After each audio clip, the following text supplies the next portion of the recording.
Before dawn, when the house still belonged to its shadows, Rosa felt it, the small, uncompromising knowledge that someone was reading her through plaster.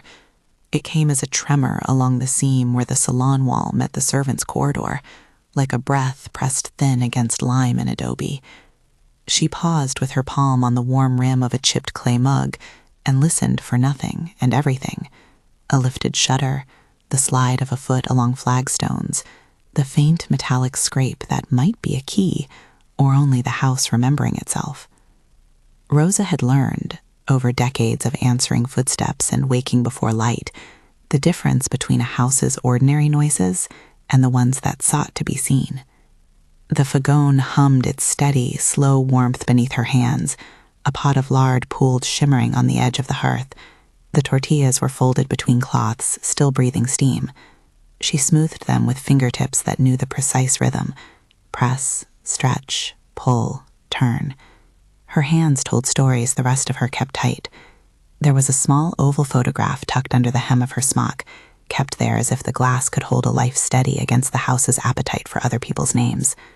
The woman in the photo, Rosa's earliest guardian, had hands like hers, a mouth that had once taught Rosa to count by beans and seasons.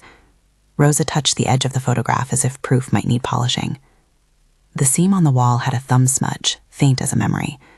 Once she could have shrugged and chalked it to a child leaning to look into the courtyard, but the smudge had returned 3 mornings in a row, small, deliberate. The plaster crumbled in a pattern where someone had pressed fingers to test for hollow. On the 4th day, she saw the shadow, a thin dark where mortar failed, a sliver of night between shutter and frame. It lasted less than a heartbeat, gone as if it had never been there. The house settled, people moved, yet the sensation stayed behind Rosa like a taste. Outside, the estate's garden was a pale blue smear as coaches came through, Don Raphael's carriage arriving not to bring him back but to bound him in one of the rooms where he had lived his last weeks. Valentina Mendoza arrived in a dress too bright for mourning and with hands starched by the fine linen of a niece who had learned to translate grief into advantage. She moved with a quick, coiled energy as if every moment was a ledger to be balanced. The household watched the niece, then watched the watchers. Gossip is a lens with many facets. It multiplies what it touches. Don Raphael's bed smelled of cedar and sick lemon. The priest, Padre Miguel, whispered prayers that found the spaces between the curtain folds. Rosa, who had seen sickness take its measures from years of tending the estate's bodies, stood at the foot of the bed and smoothed the blanket with the same continuity she gave the tortillas. She had been with the family since her own quick years ended, taken in by Raphael's late wife, who had bound her into the house with work and a small tenderness. For 20 years she had kept rooms and records, a silent ledger of names and small favors. Everyone in the house knew her hands and the way she set a cup down with soft conviction. To the servants, she reserved a calm people lean toward in storms. To the Mendoza family, she had been a memory of someone else's generosity, a presence that belonged neither to the silver nor entirely to the kitchen. The sealed testament. No one had allowed its whisper to float in the rooms where mourning mixed with counting. Don Raphael, careful man of ledgers, had a way with paper that the notary admired. Liciato Fuentes, the notary who had recorded births and purchases in the valley since his hair turned gray, held the envelope in a way that made others uneasy, ceremonious, heavy with the intimacy of final words. When a man keeps his last will sealed, it is because he has decided that speech should not be left to rumor's forked tongue. The existence of a seal in a house that named so many secrets was itself a promise of trouble. Valentina made sure there were eyes at every threshold. She arranged for relatives to arrive with empty hands and full expectations. She smiled at servants in a manner that suggested dividends, then turned her smile elsewhere. Esteban, the foreman with the work-roughened jaw, balanced between loyalty and a wish for safe passage. He changed his gait around her, as if he had been habitually counting bridges he might one day cross. Some people are not cruel by nature. They are pragmatic, which is often the same in the long run. At the courtyard, the villagers clustered like a slow crowd at a market stall, neighbors who had come to pay respects and to watch what the estate would do next. The social world of a place like this is not private. It is a ledger written in small acts. Who brings bread? Who mends a fence? Who counts stolen coins? There was talk of inheritance as if it were another crop. Where bread falls in a famine, there will be fingers to gather it. Rosa kept tending the hearth. She swept the corner of the kitchen with the same precise motion she'd used to sweep away gossip. down toward the feeding trough, a sharp flick, a fold of cloth over the broom. She moved like a woman who had learned to store dignity in practical things. A cup wiped clean, the door latched with firm hands, lists kept of sandals borrowed and repaid. She was not a woman who had the luxury of expecting favors from a will. Her expectations were shorter and truer. When the servants gathered around the back door to whisper of who might inherit and whether the sealed envelope would be opened, Rosa listened without looking, as if hearing could be practiced into a kind of armor. That morning, Lupita, young and quick-fingered with hunger still, came to the kitchen with a face full of a secret. She had been a child when Rosa began sweeping the hallways. Now she moved like someone caught between the impulse to survive and the wish to be seen as older than she was. She had found 3 small coins, she said, shiny things tucked behind a drain near the servants' pantry. For bread, she murmured, expecting neither praise nor condemnation. Rosa took the coins, clinking them softly, and set them against the ledger like a small debt repaid. But the coins were not merely coins. They were a story planted in a place where shame grew. Valentina watched Lupita with a slow, unreadable tilt to her mouth. Not everything in a house of that scale happened without design. The coins were found, someone saw them. Someone also saw Lupita reach for them. A quick exchange in a hallway, a whisper to a cousin, and rumor became an accusation's hinge. In the salon, with its lacquered wood and high mirrors that reflected every face twice, people began to speak in measured tones. The commissario, Rayone Cordero, arrived not with a heavy hand, but with a sense of duty practiced until it felt like an old glove. A public accusation in a place like this could be made to look like propriety. It was an advantage to have law appear on the side of order rather than opulence. Rayone listened as Valentina positioned herself at the center of a conversation, her hands steady as if smoothing a tablecloth of facts. Little things become greater when a house looks the other way, Valentina said, not unkindly, and the room leaned toward agreement. Her voice had the measured clarity of someone reading from a practiced ledger. It is easy to accuse a servant in a room where the mirrors reflect the accusation back at the accuser as a more socially palatable text. The stain of theft on a servant looks to the well-off like an explanation for why wealth must be guarded with iron and law. They had to ask, loudly, what could be done. Rosa did not thunder. She answered a question with a fact. She spoke with the measured cadence of someone who had been asked to explain, again, her very right to exist under the Mendoza roof. I did not touch what was not mine, she said, soft but clear. Lupita brought the coins. I kept them as I would keep a debt, on the ledgers where I write who owes and who pays. The words were as tidy and small as her handwriting, but they did not settle the room. There is a cruelty in public accusation that makes cruelty seem like a public service. Someone must declare order, and order must be shown. Valentina had cultivated alliances, a cousin who ran the harvest records, a merchant who made sure the family bought first and paid last, a woman who lent her presence to make arguments seem weightier. Small advantages in a room make for tall structures when you look back across time. Rosa had none of those formal alliances. People owed her favors without naming them. Her reciprocity was in the daily necessities, a boot mended without complaint, a child watched through a fever. She stood now in the thin light and felt the slow, precise manner in which she was being unmade. The watcher motif threaded the accusations.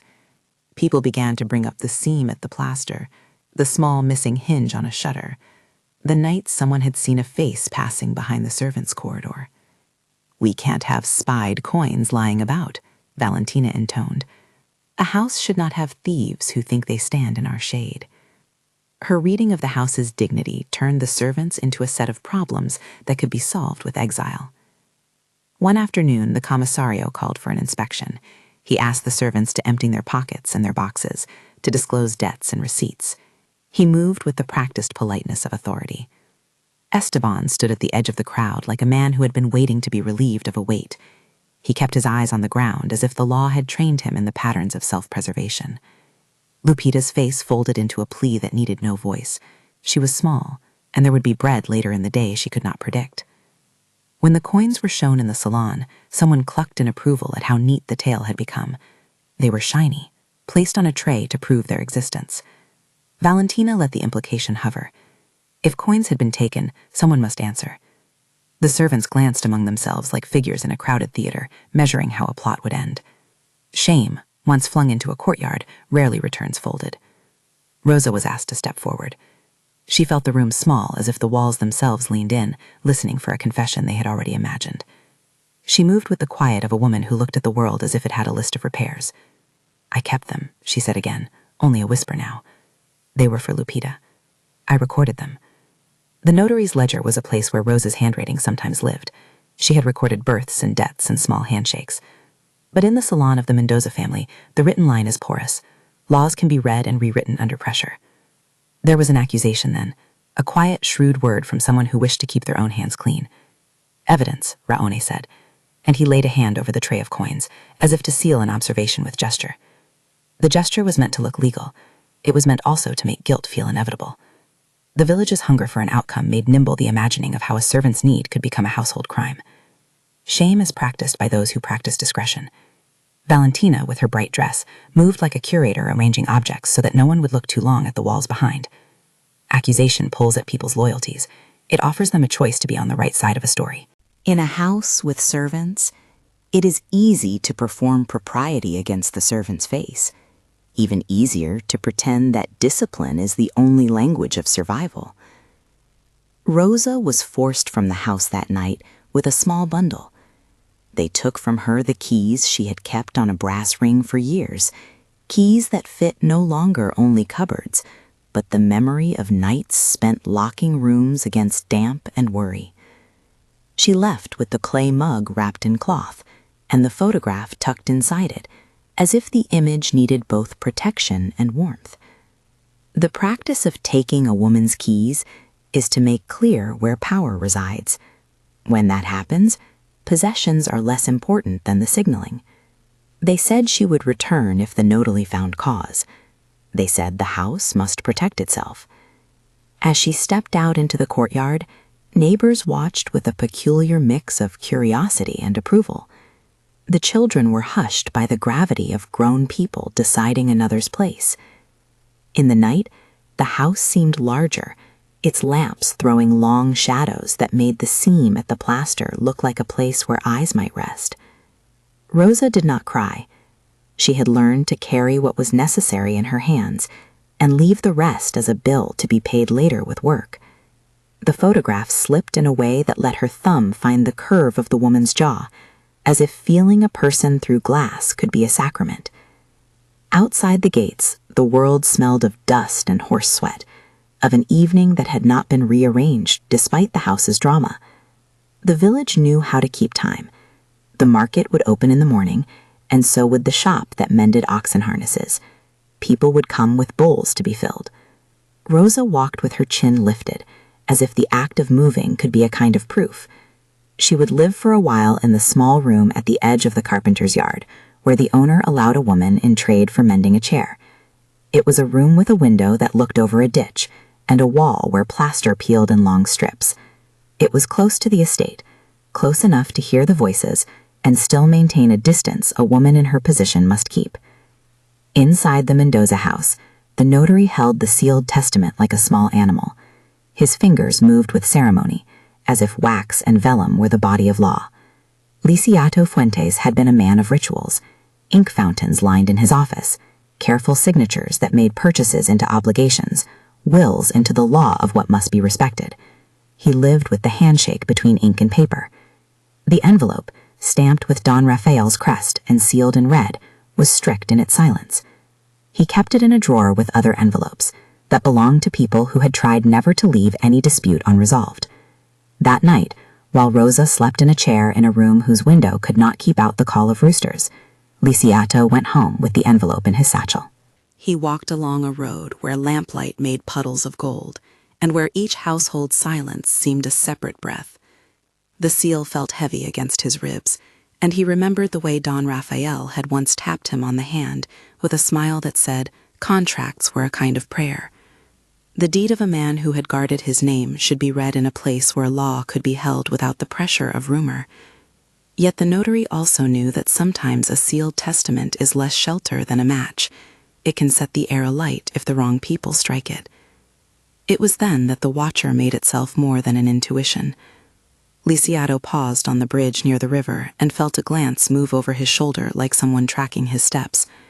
He turned without wanting to and saw a figure in the hedge, a dark impression that probably meant nothing, that perhaps meant everything. The bridge had a gap in its stone where the river ran like a thought. Someone had left a scrap of paper there earlier in the day, a note fluttering like a moth that had given up flight. Lisiato picked it up by habit.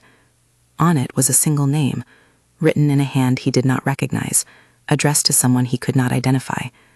The note said only, for now, that certain people must not be allowed to benefit. It smelled faintly of tobacco and citrus. He kept the note folded and walked to his small house where his wife waited with stew and a face that had learned to read worry in his posture. He was a man who had one foot in law and one in the tender places of personal life. Most nights the balance held. He laid the envelope on the table and ran his thumb along the seal as if testing its resolve. The thought came to him, unbidden. If a will names will 9 person, what is to stop a family from constructing evidence against them? Evidence, he knew, is susceptible to hands that are careful.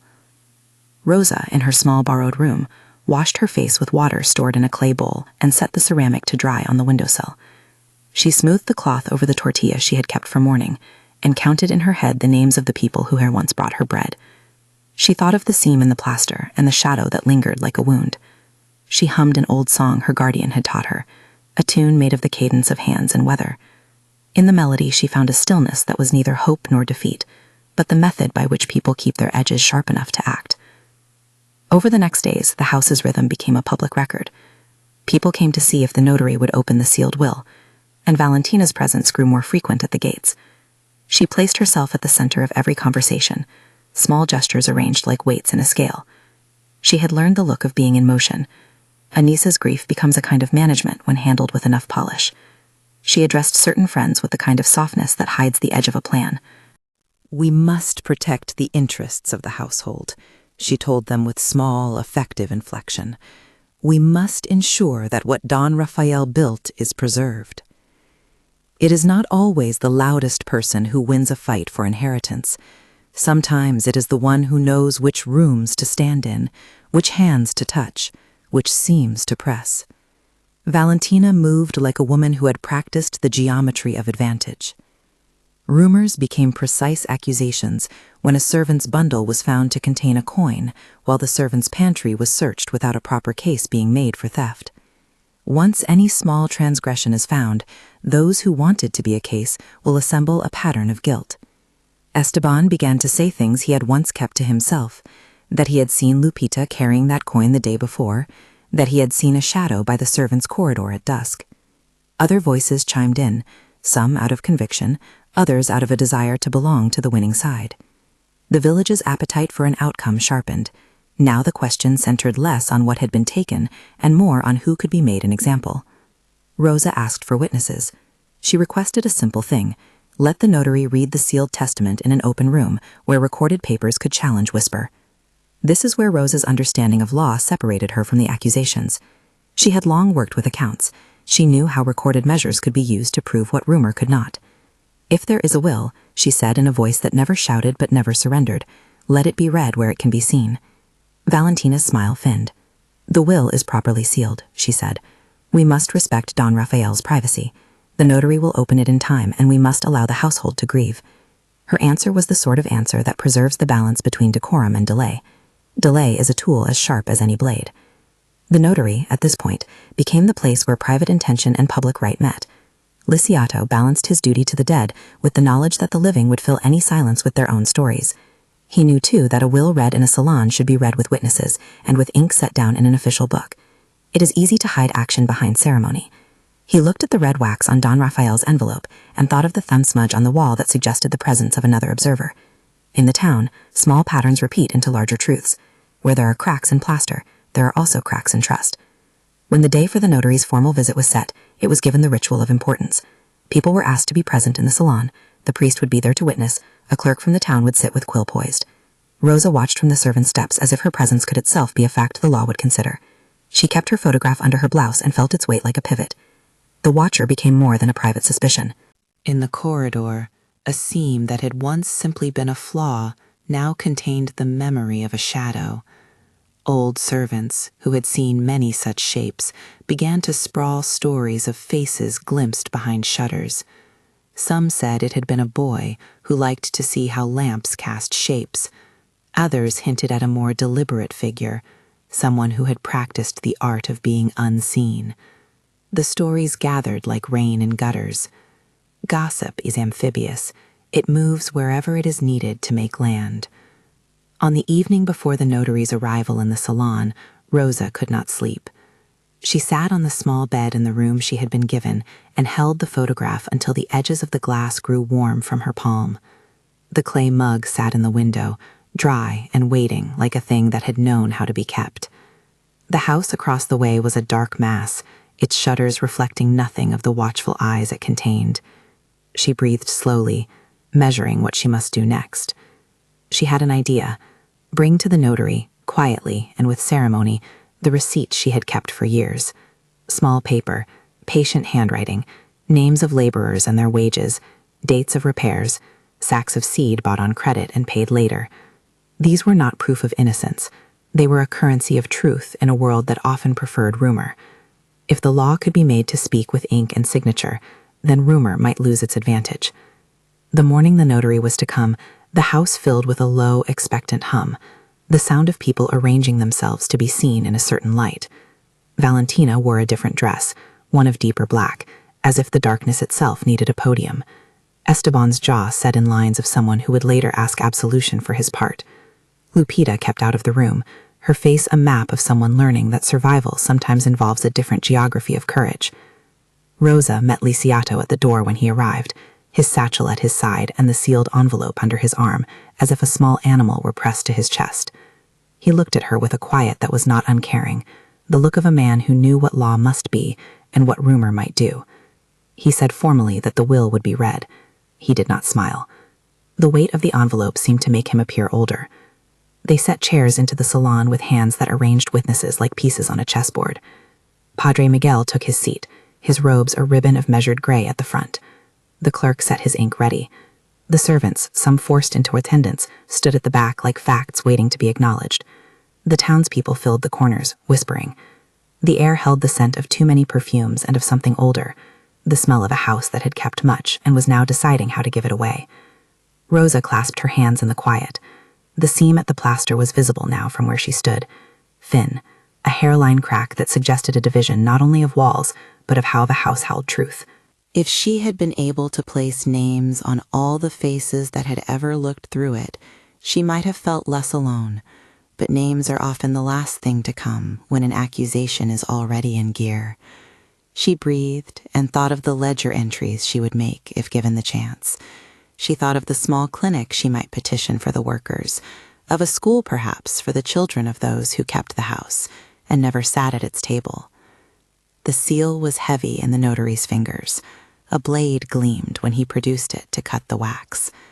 The room held its breath, like a bell wound tight for sound.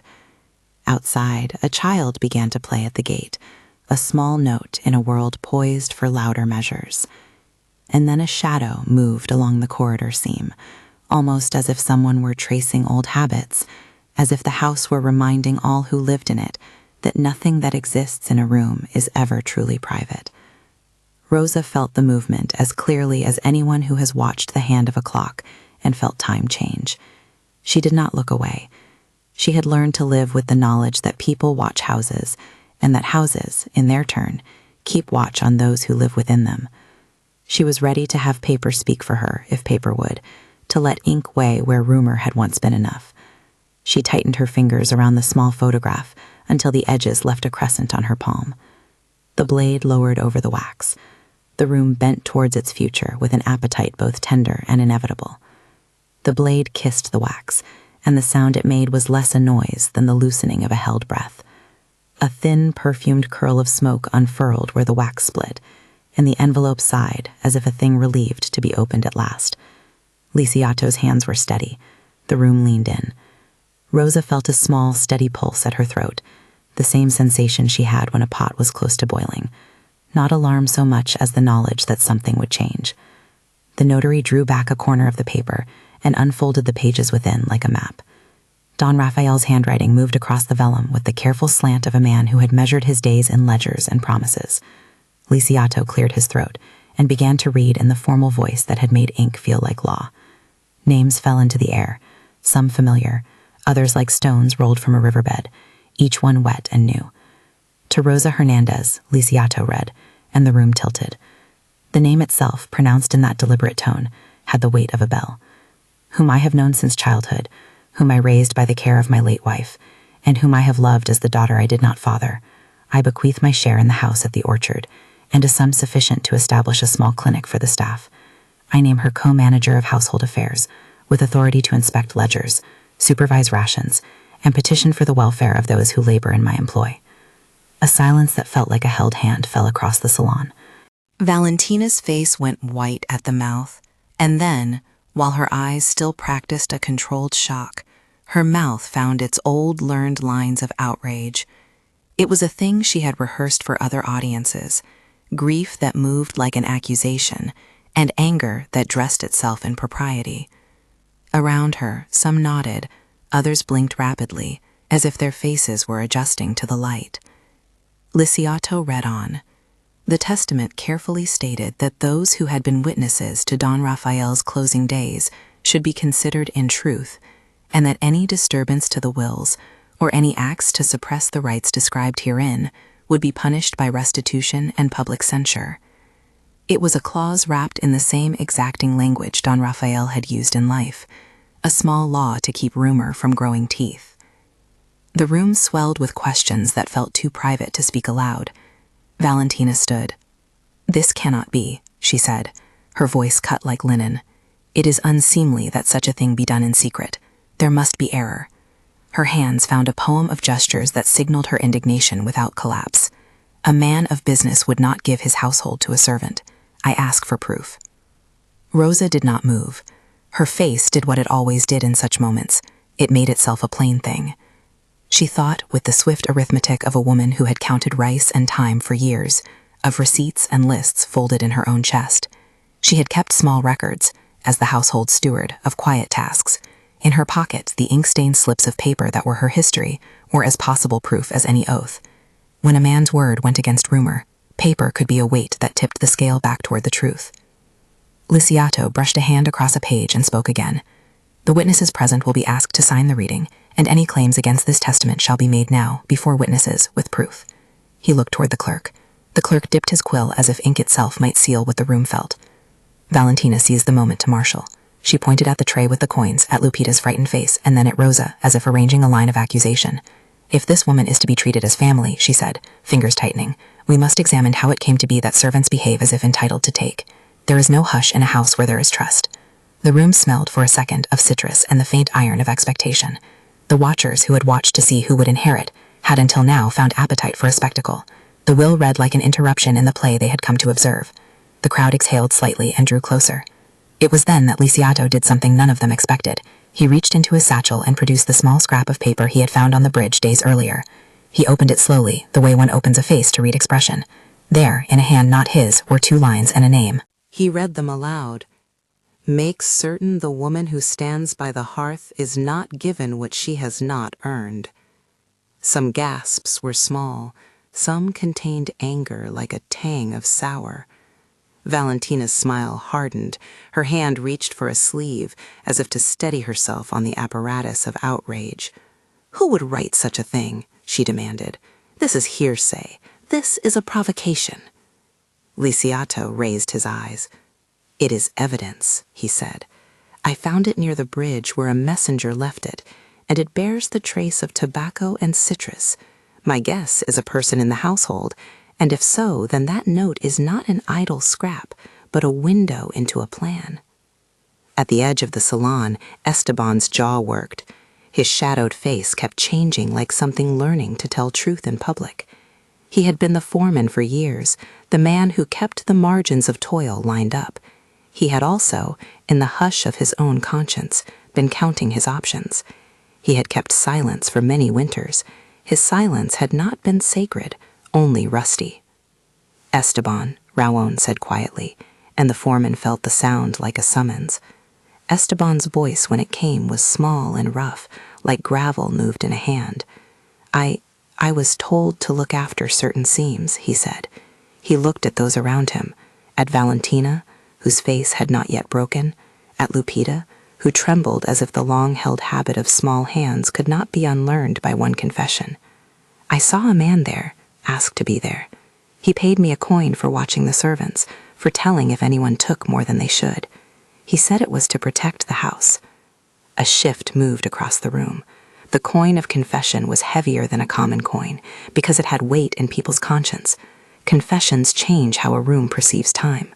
Lisiato put the scrap of paper on the table, where light could catch its fibers and its ink. "Who paid you?" he asked.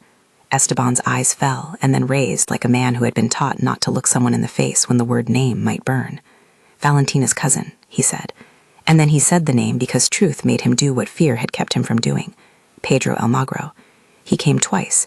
He promised me a job where I would not be so watched. He gave me coins, and he said to watch who handled small things so that if anything were taken, we might know." Pedro Almagro was a relation on Valentina's side, a man of business, a little practiced in the way of sharp trades.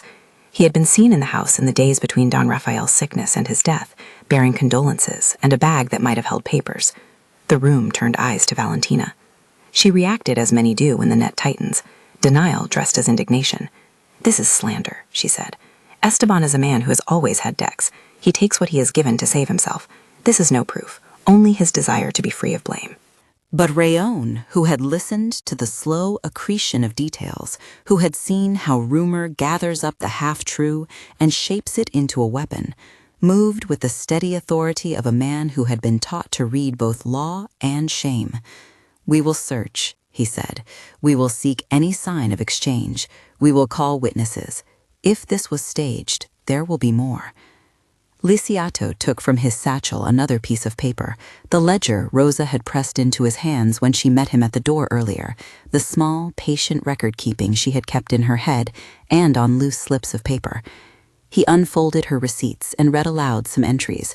Repairs paid for, sacks of seed bought on credit and repaid, names of laborers and the amounts owed and returned. "These are her keeping," Lisiato said.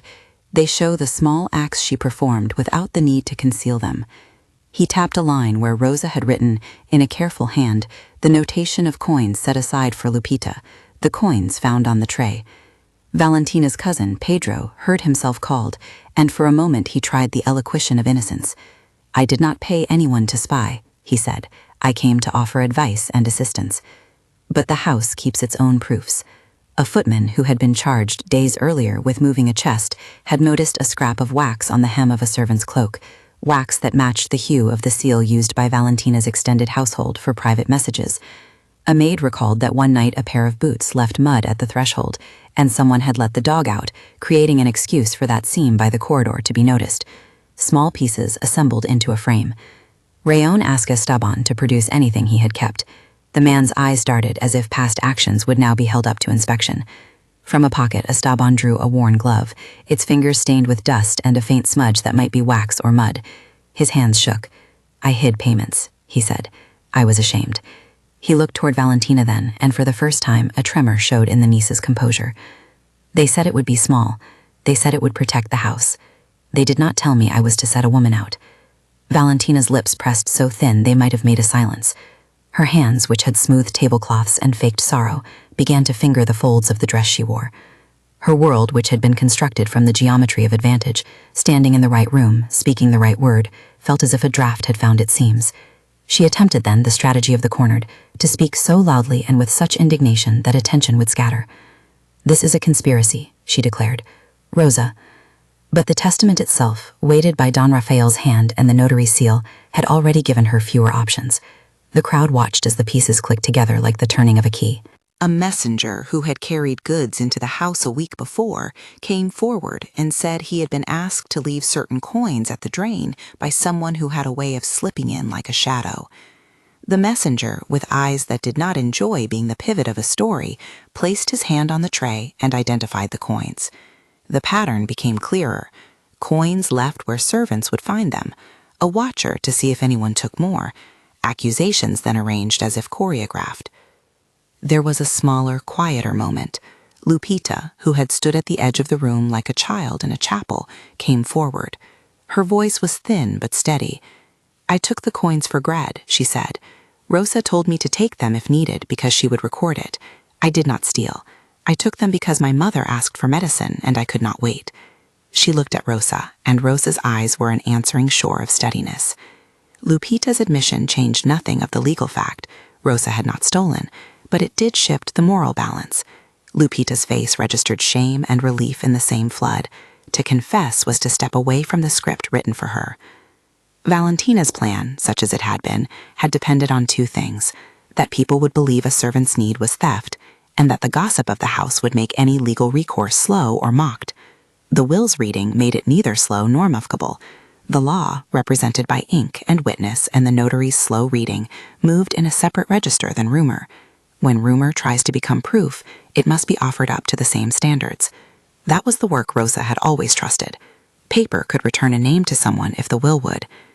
Faced with the growing weight of facts, the scrap of paper, Esteban's confession, the wax smudge, the ledger entries, Valentina's voice lost her first practice of control and slid into the second, the one used by people who have lost power, pleading for perspective. She invoked family, blood, the idea of preserving what Don Rafael had built. "I loved him," she said. "I cared for him these years. He was my uncle."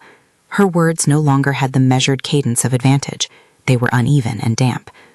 Lisiato, who had been the hand that set the will into motion, then proposed a practical remedy in his measured way. "We will record this reading," he said. "We will add the testimonies of those who have confessed. Esteban will be heard under oath. Any restitution shall be registered. The terms Don Rafael named shall be entered into our books. Rosa will have the authority bestowed upon her by this testament. Any agreement of management will be drawn and sealed." Rosa, who had kept a small paper like an old habit, stepped forward when asked to speak. She did not raise her voice to issue a counter-sentence. Instead, she spoke plainly, as one might read a list of chores that needed attention. "I do not seek to ruin anyone," she said. "I seek only to make certain the house does what it was meant to do, to be a place where those who work there are cared for. If restitution is necessary, let it be just. If there are duties to take, I will take them. Let us put things in writing so that rumor cannot unmake what law confirms." Her calm, which was not forged from naivete but from long practice in arranging small truths into an order that could be trusted, steadied the room. Padre Miguel, who had not spoken much during the reading, stood and crossed himself with the slight motion of a man who offers a token of moral weight. He placed a hand on Rosa's shoulder, a small priest's blessing that was more public than the private touch of the household had been allowed in years. The gesture, simple and profound in its quiet, told the room that this woman had not come to claim vengeance, but to demand a stewardship. Rawan drew up a small document, his handwriting efficient and unornamented. He asked for signatures, Valentina's if she chose to sign acknowledging no claim, Don Rafael's testament to be recorded in the town's book, Rosa's to accept. There was, for the assembled villagers, a visible unspooling of the spectacle into the slow machinery of law. People who had come for drama found themselves watching a ledger be created instead. Valentina hesitated. Her lips moved as if to place an argument into words that were no longer as convincing as they had been at the start of the day. She signed with the reluctant flourish of someone who had to admit a public defeat, but who nevertheless tried to make that defeat look like magnanimity. The crowd watched the ink dry. Esteban was made to stand before those who had accused Rosa with the help of his silence. He spoke in a voice that carried the weight of consequence. "I am sorry," he said simply. "I was paid. I was ashamed. I betrayed what was right to protect my own chances. I am ready to make restitution." He offered the coin he had been given and the glove as the small, tangible measures of an apology. In the days that followed, the house rearranged itself around the new terms. The notary recorded Don Rafael's testament into the public book and certified Rosa's legal right to the share named. The seal on the will, broken now and read, was documented so that no one might again claim that speech had been hidden. Rosa, when she signed to accept the co-management, set down also the list of conditions she intended to hold: ledgers open to inspection by the staff and a small committee of workers, rations to be weighed and recorded weekly, a modest clinic established with enough funds to administer basic care, and a schoolroom where the gardener's children might learn reading and arithmetic. Her demands were practical and measured. They smelled of the same earth that fed the tortillas. Valentina protested some of these items, but the law, written and witnessed, gave them force. The town also demanded apology. In a courtyard that had once hosted her accusation, Valentina was asked by the priest and by neighbors to publicly acknowledge her misstep. She did so with a face that tried to keep pride intact and yet could not completely keep the tremor of admission from its edges. She offered words about misunderstanding and haste. They did not satisfy everyone, but they were made into a record. Public apologies, as the old will had suggested, can function like stitches. They bind where tearing had begun. Yet the smallest change was not in a paper signed with ink, but in the architecture of the house itself. The seam in the plaster where the watcher had been seen was repaired with new lime and a stronger filling. Servant quarters were moved slightly so that their shutters did not abut the corridor in the same manner they had before. Vents were redirected, and where gaps had allowed eyes to peer into private corners, bars and shutters were refitted to better protect those who slept there. Rosa insisted, not vindictively, but with a practical mind, that the house no longer be a place where a seam could be used as a spy hole. She also set into motion a different form of watching, an open ledger posted in the servants' hall, a place where the records of rations and wages could be read by anyone who cared to see them. Where once the house had made surveillance a tool of the powerful, Rosa insisted that transparency become the watch that prevented abuse. People could now stand and see what was given and what was signed, and whispered accusation had less chance to become a weapon when facts could be read plainly. The watcher, the human who had peered through the seam, was not simply punished and forgotten. In Esteban's confession, there was regret and a request for work in a new capacity, to help see that the ledgers were kept in order, to be someone who watched the records for irregularities rather than the servants for small mistakes. Rosa, who had no interest in public revenge, accepted the offer with the reserve of a woman who understands how people might be remade by the demands placed upon them. She asked that Esteban be publicly reinstated under new supervision, to work with the ledgers, not to guard doors with judgment. It was a pragmatic mercy. Public reparation sometimes requires those who erred to be given a means of making right. There were practicalities to stitching place. A small room was set aside near the notary's office that became Rosa's. It had a single window, a shelf for ledgers, and brass hooks for keys. She hung the photograph of the woman who had raised her in a plain frame and placed it on the desk where she would sign in the mornings. A clay mug, old, chipped, warmed in her hands, sat on a saucer beside the ledger. She would write notes and sign receipts there, the same hands that once smoothed tortillas, now steady over signatures. The keys she had been denied were returned in public, laid on the notary's desk and handed to her, with the formality of one who holds a right recognized by law. The clinic was slower to arrive than the signatures, but it did arrive.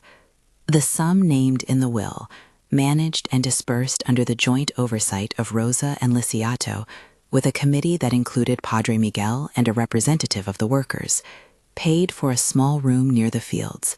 A midwife was retained, and the door hung a wooden sign bearing a simple cross. It was not a charitable theater, but a pragmatic resource. Bandages, brewed herbs, someone who could tie off a fevered child's fever with practical remedies and a steady presence. It gave the workers the thing they had lacked most, someone who would listen to their bodies and have a recourse beyond rumor. Rosa also insisted on a small schoolroom. She believed that literacy would be the house's future insurance against rumor. If children could read ledgers and understand the words that govern exchange, then the next generation might be closer to the instruments which protect their rights. The social texture of the estate shifted, but not without friction. Some seasons brought new arguments about wages and rations. Little insurrections of pride. People who had been used to behave with one power found themselves accountable to another form of power, occurred and were smoothed out in the months that followed.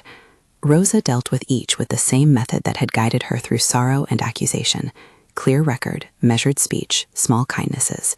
She fixed a chimney, took a child to the midwife, signed a paper that ensured the seam in a wall would never be used again as a spy hole. Valentina retreated into something like private reflection. She did not explode in melodrama. She went away with her losses and returned to the world she had before, though the way people looked at her had shifted. Some refused to speak her name easily. Others allowed for the slow work of reconciliation. The town learns how long it must take to forgive.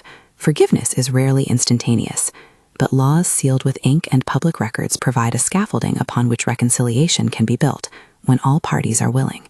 There was one day, months after the sealing and the reading, when Rosa walked the perimeter of the house and stopped by the repaired seam. Children played nearby. A boy climbed a low wall and peered at the place where eyes had once rested. Rosa did not see the seam as a wound anymore, but as a lesson built into lime. She thought about the watcher who had looked through it and the smallness of human choices that make for large consequences.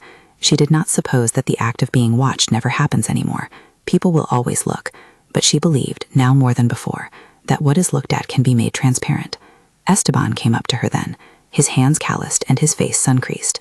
He had worked the ledgers with a careful hand, learning the arithmetic of fairness rather than the arithmetic of advantage. He did not ask for absolution. He only said, quietly, "Señora, I will keep watch over the books. I will not let me or anyone else use those seams to make a person small again."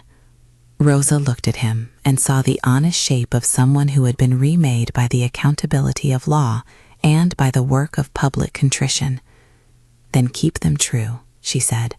"That is what will mend things." She kept the photograph in a frame now on the desk. She kept the clay mug for mornings when the fogón still called for her hands. She carried the keys on a ring, brass bright, a small weight of responsibility that made her shoulders set in a quiet way. She rose before dawn and still smoothed tortillas as if a small daily ritual were an act of faith in order. Her management was not a throne, but a station.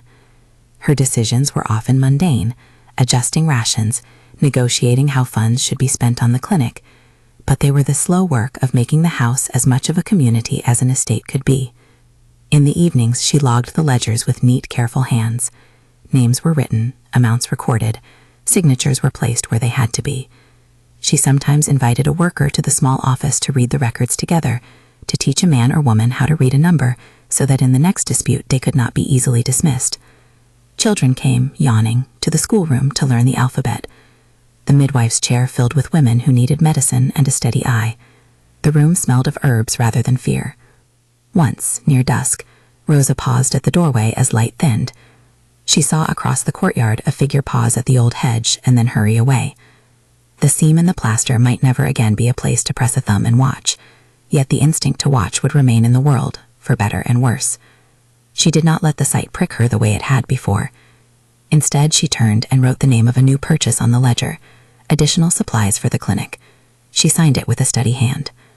There remained in the town and the estate a certain aftertaste of mystery, the kind that never quite resolves because people are complicated beings who watch and are watched in equal measure. Some afternoon the child would climb and peer at the repaired seam, and Rosa would smile and call them down, explaining simply why the plaster needed care and why people must be treated fairly.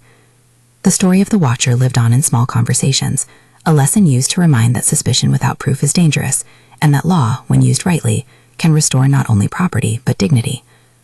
Once, when a neighbor came by to thank her for the clinic's herbs that had helped his daughter, Rosa found herself answering less with argument and more with the same quiet that had carried her through the reading. "We keep the ledger open now," she said. We asked that people be watched by paper and not by rumor. The neighbor nodded. He had seen how brittle pride can be when held up to the light of fact. Valentina's life continued in a way that did not require spectacle. She attended family gatherings with a face not feigned but tempered. She would, in private, negotiate her future. She gave sums to start a small project in the town, an attempt at restitution that was not grand but honest. The gesture did not erase what had been, but it placed a new chapter into the ledger of her life that might be written differently. People forgave her unevenly, some never did. But the house, which had once used a seam as a spy, now held its seams closed tighter and opened its books wider. In time, the notary's records, the reading, the signatures, the notice of restitution, sat where law keeps its memory, in a book bound and labeled, accessible to any who wished to see. The public record was an anchor against the currents of rumor. No one could now claim the will had been read in isolation and folded back into secrecy. Lisiato had made sure the pages were copied, and that the town's clerk had entered the testament into the ledgers where public memory lives. People remembered the drama, as people remember storms, not only for the thunder, but for the work that follows afterward. They remembered that a woman who had been watched through plaster had stood and demanded that paper speak for her. They told their children how ledgers can be more decisive than whispers, and how reclaiming a name is often the quiet work of arranging facts. The last image of the house in which the story settled was not the salon with its lacquered wood, but Rosa's small office at dawn. She made coffee in a chipped clay cup. She opened the ledger and ran a finger down a column. The photograph of her guardian sat where she could glance at it. It reminded her who she had been given to be. She turned a page and found a neat list of names: the people who worked in the house, the dates when their wages had been paid, the small notations about bread and oil. She smiled to herself, a private, satisfied thing. The watcher, that strange, persistent sense that had haunted the seam, had been resolved not by spectacle, but by the slow work of law and the steadiness of a woman who knew how to keep accounts. There was, always, a risk that someone would peer again. People are inclined to look. But the house had changed. Windows were shuttered in better ways. Children were taught that eyes are not always kind. And the ledger hung where all could see, a new seam in the life of the estate that held the community together rather than splitting it apart. Rosa kept her keys on the hook by the door. She kept the mug warm on cold mornings. She continued to make tortillas and to teach children their letters. In small daily acts, she turned the house's old habit of watching into a practice of care. There was a final small moment, simple and human. One morning, a girl from the kitchen ran up to Rosa and pressed into her hand a scrap of paper where she had written her name for the first time. "For the ledger," the child said, eyes bright with the private thrill of learning. Rosa looked at the scrawl, awkward, earnest, and told her to come in that afternoon to help record who had come to the clinic. The child beamed, as if the world had suddenly been given more space. Rosa placed the scrap into the book labeled Names. She closed the ledger and set the clay mug near her palm. The seam in the wall, repaired and unremarkable now, was only a seam. The watcher, once a thing that sought to make a woman small, had been turned into a reason to keep records and to teach children the power of reading names on a page.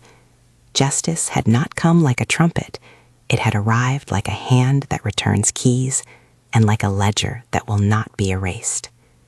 If you believe dignity and justice deserve a place at every table, share this story with someone who needs to hear that names, once written and witnessed, hold a power rumor cannot overtake.